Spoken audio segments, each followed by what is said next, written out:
حضرت ابو بکر صدیق، میں نے کہا یہ محبت کی جنگ ہوتی ہے نا۔ حضرت علی کے ایک بھائی تھے جناب عقیل۔ جناب عقیل وہ جب انہوں نے کلمہ پڑھا تو نبی پاک کے بڑا قریب رہنے لگے، اور میرے نبی کریم صلی اللہ علیہ وسلم بھی ان سے بڑا پیار کرتے۔ حضور فرماتے تیرا کلمہ پڑھنے کی مجھے ڈبل خوشی ہوئی ہے۔ یا رسول اللہ کس طرح؟ فرمایا ایک میرا تو صحابی بنا ہے، دوسرا تو میرا بھائی تھا مسلمان ہو گیا۔ حضور بڑا پیار کرتے۔ اب یہ محبت جو ہوتی ہے نا، اس میں دوڑ بھی لگتی ہے اور یہ بری نہیں ہوتی، یہ دوڑ بڑی اچھی ہوتی ہے۔ حضرت عقیل اب قریب رہنے لگے۔ میں نے عرض کیا کہ نبی پاک اپنے ذاتی کام حضرت صدیق اکبر کو بتاتے تھے، گھوڑے کی تیاری کر، فلاں کام کرنا ہے، سیدہ فاطمہ کی شادی کرنی، ہر معاملے میں سیدنا صدیق اکبر پیش تھے۔ اب جب عقیل بن ابی طالب آئے تو حضور کا پیار تھا ان سے بھی، اب محبت کی جنگ چھڑ گئی۔ اب جناب عقیل کہتے ہیں میں کہنے لگا یار یہ کہیں پیچھے ہوتا ہی نہیں، ہر معاملے میں اسے پیچھے بٹھاؤ بھی تو آگے آ جاتا ہے، اس نے کیا کمال کر دیا ہے۔ کہتے ہیں آہستہ آہستہ نا میں جوان تھا، ابھی نوجوانی کا عالم تھا، تو وہ خاص پہلو میں سمجھنے سے ابھی قاصر تھا۔ توجہ ہے آپ کی؟ کہتے ہیں ایک دن نا بڑی باتوں میں حضور فرماتے ابو بکر میرا گھوڑا تیار کرو، تو کہتے ہیں میں دوڑ، کہتا تو چھوڑ میں کرتا ہوں، کہتے ہیں وہ چپ کر جاتے۔ جتنی جگہ وہ مجھ سے بن سکا میں نے روکا۔ حضرت صدیق اکبر بولے، کہتے ہیں ایک دن نا مسجد کی پہلی صف میں بیٹھا تھا، میں نے پچھلے جمعے بھی کہا تھا اگے ہو بوے جڑا پہلوں آئے، یہ حکم ہے نا حدیث میں، پہلے آئے اور آگے بیٹھ جائے، گدنے پھلانگنے سے منع کیا۔ کہتے ہیں ابو بکر صدیق، توجہ ہے آپ کی، ان کی عادت تھی کہ جمعے والے دن مسجد کی صفائی کرتے اور صفائی کر کے سب سے آگے بیٹھ جاتے، بات ذرا میں نے قریب ہو کے سن لی، پاس بیٹھ جاتے۔ عقیل بن ابی طالب کہتے ہیں میں بھی آیا سیدنا صدیق اکبر، اور مجھے کئی دنوں سے جلال تھا کہ یہ پیچھے ہوتا ہی نہیں۔ کہتے ہیں میں آیا تو حضرت ابو بکر آگے بیٹھے تھے، تو میں نہ جان بوجھ کے، بچہ تھا اور محبت تھی سرکار سے، ابو بکر سے بغض نہیں کوئی، خدا رہا اس بات کو ضرور ذہن میں رکھیں۔ فرماتے میں نے کہا ابو بکر اٹھ۔ مزے کی بات یہ ہے کہ جس مسجد میں صدیق اکبر بیٹھے ہیں اس کی جگہ بھی انہوں نے خرید کے دی ہے۔ مسجد نبوی کی زمین کی سب سے پہلی رقم حضرت ابو بکر صدیق نے ادا فرمائی۔ اٹھ، کہتے اٹھے، میں پیچھے چل، توجہ ہے آپ کی، آہ کہتے ویکھے کو کسی نے، پاویں مہڑا ہوئے تو پاویں تو چھوٹا بندہ آکھے تو پھر تو دی خیر ہی نہیں، عمر میں چھوٹا ہو یا مال میں، اٹھ چل پیچھے۔ اللہ اکبر۔ حضرت علی دیکھ رہے تھے، کہتے ہیں سیدنا صدیق اکبر اٹھے پچھلی صف میں، پھر اس سے پچھلی صف میں، پھر اس سے پچھلی صف میں، 7ویں صف میں پہنچ گئے، اور وہاں ہاتھ باندھ دیے، کہنے لگے شہزادے اجازت دے تو یہاں بیٹھ جاؤں، تو رسول اللہ کا خاندان ہے، اجازت دے تو یہاں بیٹھ جاؤں۔ حضرت عقیل کہتے ہیں بیٹھ جاؤ۔ حضرت ابو بکر صدیق چپ کر کے پیچھے سے، وہی کافی ہے، 7ویں صف، شہزادے یہاں بیٹھ جاؤں، میں بیٹھ جا، وہاں بیٹھ گئے، نماز جمعہ پڑھا، سب چلے گئے۔ حضرت علی حضور کی بارگاہ، یا رسول اللہ عقیل کو تو کچھ سمجھائے۔ حضور نے فرمایا کیا ہوا؟ کہ حضور اکثر ابو بکر صدیق سے یار جاتا ہے، آج بھی پہلی صف سے اٹھا کے 7ویں صف میں، شکایت تو حضرت عقیل کی لگ رہی ہے نا، اور حضور فرماتے علی تو عقیل کی چھوڑ، بتا ابو بکر نے کیا جواب دیا ہے، تو ابو بکر کی بتا، تو اس کی چھوڑ، تو اس کی، تو میرے دوست کی، میرے یار کی، میرے خلیل کی بتا۔ تو حضرت علی رو پڑے، کہنے لگے محبوبہ ابو بکر جیسا درد کہاں سے ڈھونڈ کے لائے، تو چپ کر کے 7ویں صف میں گیا، اور اس نے کہا تو خون رسول ہے، تیری نسل پاک میں ہے بچہ بچہ نور، تو ہے نے نور تیرا سب گھران، چپ کر کے بیٹھ گیا۔ حضور نے فرمایا بلاؤ ابو بکر کو، عقیل کو بھی بلاؤ، دونوں آ گئے۔ حضور نے فرمایا ابو بکر جمعے میں کیا ہوا ہے؟ عرض کی حضور کچھ بھی نہیں۔ حضور نے فرمایا تجھے کسی نے صف سے اٹھایا؟ کہا نہیں یا رسول اللہ نہیں، آپ کو کسی نے بتایا؟ حضور کیا؟ فرمایا نہیں میں نے سنا ہے کہ تجھے عقیل نے کہا۔ حضور وہ شہزادے آئے تھے، انہوں نے یار اتنا جذبہ دنیا کہاں سے ڈھونڈ کے لائے گی، وہ لیشا ہوتے ککھ نہیں بچدا، جتھے عشق نے لایا ڈھیرا۔ کہا حضور یار یہ لفظ تاریخ میں ڈھونڈو گے تو نہیں ملے گے۔ میرے ابو بکر صدیق کیا فرماتے ہیں؟ کہا حضور وہ نسل رسول کا شہزادہ ہے نا، اس نے ابو بکر کو 7ویں صف میں ابو بکر کا بیٹھنا پسند کیا تو ابو بکر راضی ہے۔ حضور اس نے یہاں بیٹھنا پسند کیا، تیری نسل پاک میں بچہ بچہ نور، تو ہے نے نور تیرا۔ اور کہا حضور وہ خاندان ہے، میں خادم ہوں، فرق تو ہے نا۔ تو وہ خاندان ہے، میں خادم ہوں۔ میرے رسول کریم صلی اللہ علیہ وسلم نے بلایا جناب عقیل کو، ڈانٹا نہیں، محبت فرمائی۔ سرکار نے فرمایا عقیل بیٹے بیٹھ جا، میں تجھے سمجھاؤں۔ پھر حضور نے بات چھیڑی، فرمایا تجھے پتہ ہے میرا ابو بکر کون ہے؟ عرض کی حضور میں، فرمایا نہیں سن، مکے میں سارا مکہ میرا دشمن تھا، یہ میری تنائیوں کا دوست تھا۔ فرمایا لوگ تلواریں لے کے آتے تھے مجھے مارنے، اور اس کی تلوار اٹھتی تھی، کہتا تھا پہلے میں مروں گا پھر کوئی مصطفیٰ تک جائے گا۔ تجھے پتہ ہے یہ کون ہے؟ حضرت ابو بکر صدیق ہاتھ باندھے، حضور میں نوکر ہوں یا رسول اللہ، میں نے کوئی شکایت ہی نہیں کی۔ فرمایا عقیل یار ادھر بیٹھ بیٹے، میں تجھے بتاؤں۔ کہا لوگ مجھے شیب ابی طالب میں قید کر آئے تھے، میری بیٹیاں پتے کھا کے گزارا کرتی تھی، یہ ابو بکر تھا پورے مکے میں جو ظلم سہ سہ کے میرے تک غلہ اور اناج لے کے آتا تھا۔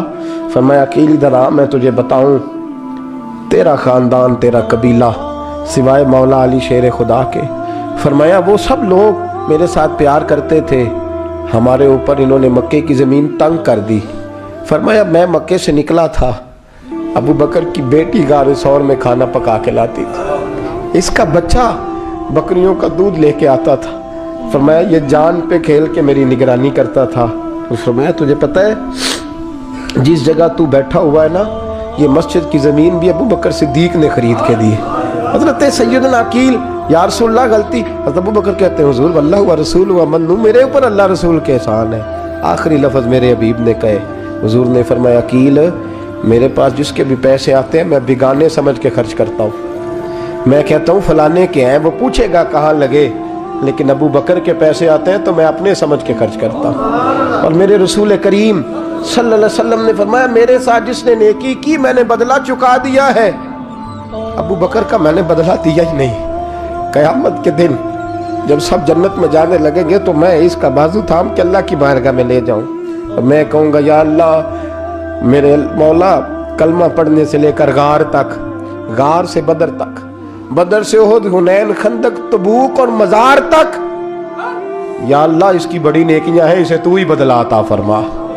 میرے دوستو یہ رنگ حضرت سیدنا صدیق اکبر، بس وہ اقبال نے کہا کہ صدیق کے لیے ہے خدا کا رسول، اور اس سے آگے پیچھے کچھ نہیں۔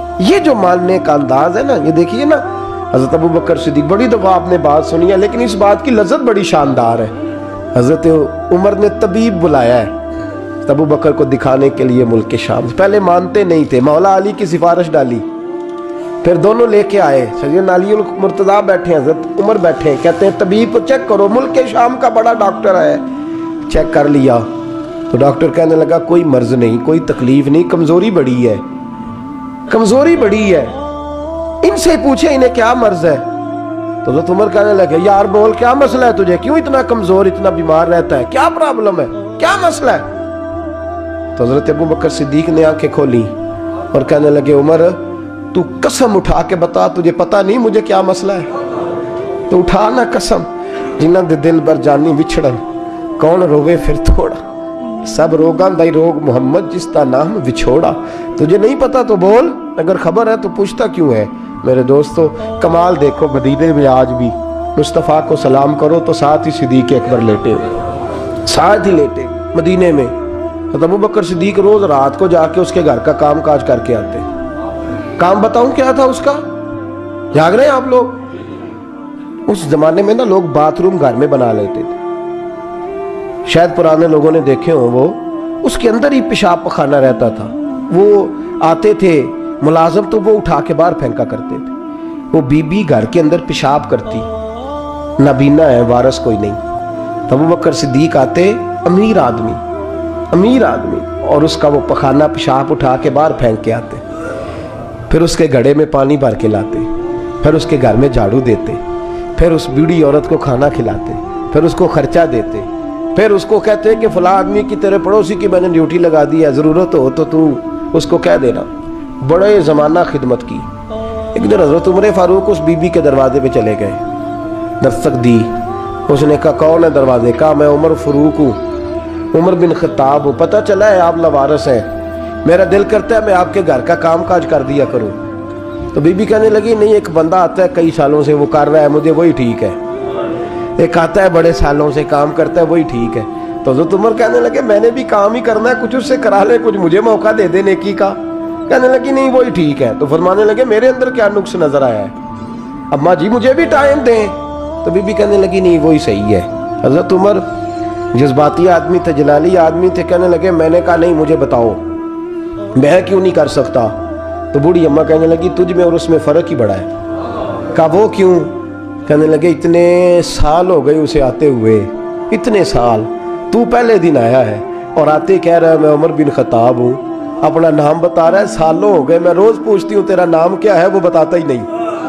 وہ کہتا ہے اماں میں کام صحیح کرتا ہوں تو نام کو چھوڑو، نام بتا کے کیا کرنا ہے۔ فرمایا یہ تھوڑا فرق ہے، اس نے اتنے سالوں میں نام نہیں بتایا اور تو پہلے دن ہی آگے کہہ رہا عمر بن خطاب ہوں، تو ابا جی کا بھی نام بتا رہا ہے، میں نے نہیں کام کرانا، مجھے وہی صحیح ہے۔ نام نہیں بتاتا، نوکری پوری کر جاتا ہے۔ حضرت سیدنا عمر فاروق فرماتے ہیں میں تہجد کے وقت جھاڑیوں میں چھپ کے بیٹھ گیا، کہتے ہیں مسجد نبی سے وہ شخص نکلا، چہرے پہ نقاب، پیروں سے ننگا، اور میں نے اس شخص کو خرامہ خرامہ اس بوڑھی عورت کے گھر کے قریب جاتے دیکھا، تو پیچھے سے جا کے میں نے کہا او مسافر چہرہ تو دکھا۔ تو کہتے ہیں چہرہ اٹھایا تو ابو بکر صدیق تھے، صدیق اکبر تھے۔ حضرت عمر فاروق فرماتے ہیں میں نے کہا تو جوتی کو اتار کے آتا ہے؟ تو کہنے لگے جوتی سے جب چلتا ہوں تو پیروں میں آواز پیدا ہوتی ہے جوتے کی وجہ سے، پڑوسیوں کو تکلیف دینے کا مقصد تو کوئی نہیں نا۔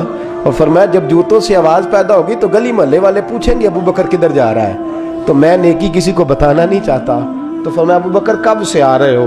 فرمایا چھوڑ عمر، بس دعا کر رب میرا آنا قبول فرما لے، تو دعا کر سرکار کی بارگاہ میں حاضری صحیح لگتا ہے، چھوڑ میں کب سے آ رہا ہوں، کس وقت سے آ رہا ہوں، اس مسئلے کو چھوڑ، تو یہ دیکھ پانی پر نسویلیاں رنگا رنگ کڑے پریا اس دا جانی ہے جس دا توڑ چڑھے۔ یہ بات آپ نے درجنوں بار سنی ہے، لیکن اس پر غور تو کرو میرے دوستو کہ حضرت عمر فاروق فرماتے ہیں جن دنوں تبوک کے لیے میرے نبی نے اعلان فرمایا میرے حالات اچھے تھے، ابو بکر کے اچھے نہیں تھے، مالی حالات کمزور تھے، کچھ مسائل تھے، میرے اچھے تھے۔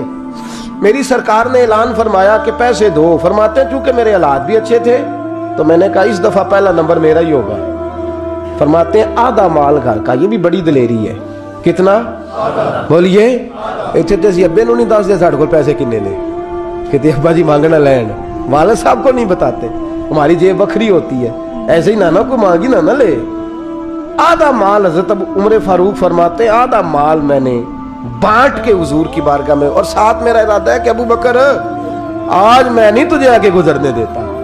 فرماتے ہیں مال پیش کیا، تھوڑی دیر گزری تو ابو بکر بھی آ گئے، اور منظر کیا ہے؟ کہتے ہیں انہوں نے قمیض پہنی ہوئی ہے بوریے کی، سر پہ ٹوپی کوئی نہیں، پیروں میں جوتا کوئی نہیں، سر میں ٹوپی کوئی نہیں، پیروں میں جوتا کوئی نہیں۔ کہتے ہیں ابو بکر صدیق آئے، سب کا مال آیا، مصطفیٰ کی بھی اتنی توجہ نہیں تھی، پر جب ابو بکر آئے تو میں نے مصطفیٰ کریم کے انداز بھی بدلے ہوئے دیکھے، اس شخص کے آنے پر بدلے ہوئے دیکھے۔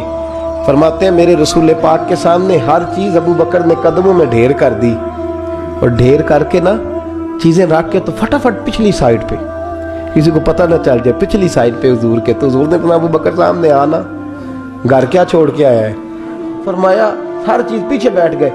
تو محبوب نے بازو تھام کے آگے کیا، فرمایا کیا چھوڑ کے آیا گھر؟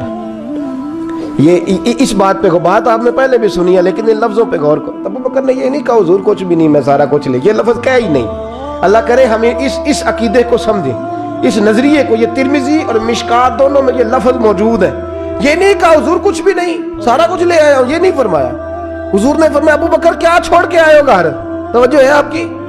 لفظ دیکھیں، کہا ما ابقیت اللہ و رسولہ، یا رسول اللہ گھر میں خدا کو بھی چھوڑ آیا ہوں، محمد مصطفیٰ کو بھی چھوڑ آیا ہوں۔ یہ لفظ ہے سیاستہ کے۔ اقبال کہتے ہیں پروانے کو شمع بلبل کو پھول، بس اس بس کو سمجھنا، پروانے کو شمع بلبل کو پھول، بس صدیق کے لیے ہے خدا کا رسول اور بس۔